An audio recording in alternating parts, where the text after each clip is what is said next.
और वहीं प्रधानमंत्री नरेंद्र मोदी का जिक्र करेंगे यहाँ पर आप।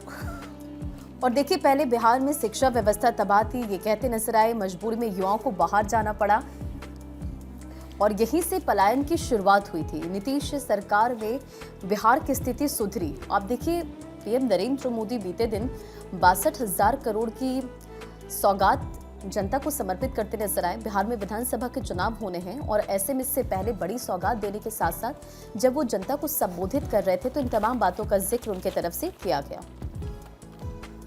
2-2.5 दशक पहले बिहार में शिक्षा व्यवस्था किस तरह तबाह थी।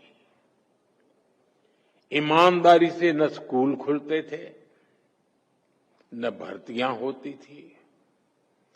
कौन माँ बाप नहीं चाहता कि उसका बच्चा यहीं पढ़े और यहीं आगे बढ़े, लेकिन मजबूरी में लाखों बच्चों को बिहार छोड़कर बनारस, दिल्ली, मुंबई जाना पड़ा। यही पलायन की असली शुरुआत थी। साथियों, जिस पेड़ की जड़ों में कीड़ा लग जाता है उसको फिर से जीवित करना बहुत बड़ा पराक्रम होता है। आरजेडी के कुशासन ने बिहार की हालत उसी पेड़ की तरह कर दी थी।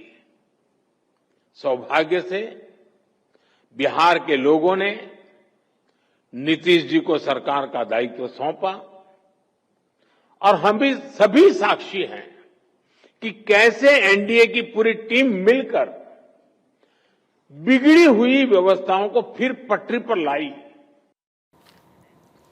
तो देखिए, प्रधानमंत्री नरेंद्र मोदी ने युवाओं से भी यहां पर संवाद किया। कई बड़ी बातों का जिक्र करते हुए यहां पर प्रधानमंत्री नजर आते हैं और यहां 62,000 करोड़ की योजनाओं की शुरुआत भी प्रधानमंत्री नरेंद्र मोदी की तरफ से की गई। एनआईटी और आईटीआई टॉपर्स को उन्होंने यहां पर सम्मानित किया।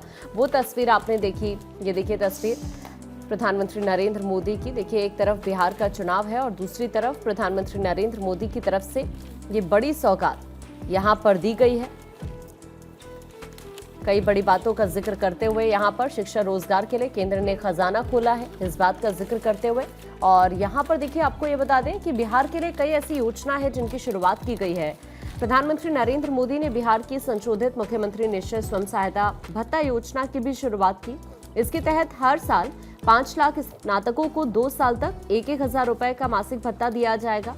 तो इस लिहाज से बेहद जरूरी है। हालांकि प्रधानमंत्री नरेंद्र मोदी ने यहां पर इस बात का जिक्र किया कि देश भर में स्थित 15,000 आईटीआई में पढ़ने वाले छात्र छात्राओं को और हुनरमंद बनाया जा रहा है। आईटीआई अब उद्योगों के साथ सीधा जुड़ेगा। इसी कड़ी में 1,000 आईटीआई को अपग्रेड किया जा रहा है। प्रधानमंत्री ने कहा कि भारत नॉलेज और स्किल का देश है, यही बौद्धिक शक्ति हमारी सबसे बड़ी ताकत है। तो वहीं देखिए किस तरीके से बिहार चुनाव को लेकर पीएम मोदी का युवाओं से संवाद और राष्ट्र निर्माण में युवा कौशल का अहम योगदान है। युवाओं के कौशल विकास को लेकर संकल्पित, युवाओं के बहुमुखी विकास को लेकर प्रतिबद्ध, युवाओं को नए अवसर मुहैया करा रहे, ये पीएम की तरफ से कहा गया। सरकार की प्राथमिकता में बिहार के युवा हैं। भारत ज्ञान और कौशल का देश है। कौशल विकास से ही विकसित भारत बनेगा। लोकल स्किल को तेजी से आगे बढ़ा रहे हैं और जो छिपी प्रतिभा है उसको निखारने की जरूरत है। नए नवोदय विद्यालय खुल रहे हैं। आईआईटी आत्मनिर्भर भारत की वर्कशॉप है। 1 दशक में 5,000 नई आईटीआई बनाई गई हैं। हमारा फोकस आईटीआई को अपग्रेड करना है। लोकल टैलेंट को पहचानने की जरूरत है। जब बिहार के युवाओं का सामर्थ्य बढ़ता है तो स्वाभाविक रूप से देश की ताकत भी बढ़ती है। बिहार के युवाओं का सामर्थ्य और बढ़ाने के लिए एनडीए सरकार पूरी प्रतिबद्धता से काम कर रही है।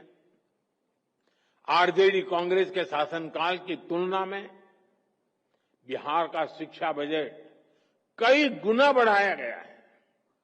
आज बिहार में करीब करीब हर गांव टोले में एक स्कूल बन चुका है। इंजीनियरिंग कॉलेज हो, मेडिकल कॉलेज हो, इनकी संख्या भी कई गुना बढ़ी है।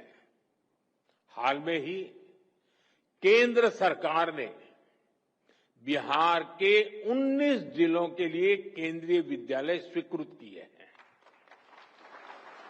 एक समय था जब बिहार में स्पोर्ट्स से जुड़ा इंटरनेशनल लेवल का इंफ्रास्ट्रक्चर तक नहीं था। आज बिहार में स्पोर्ट्स के नेशनल और इंटरनेशनल इवेंट्स हो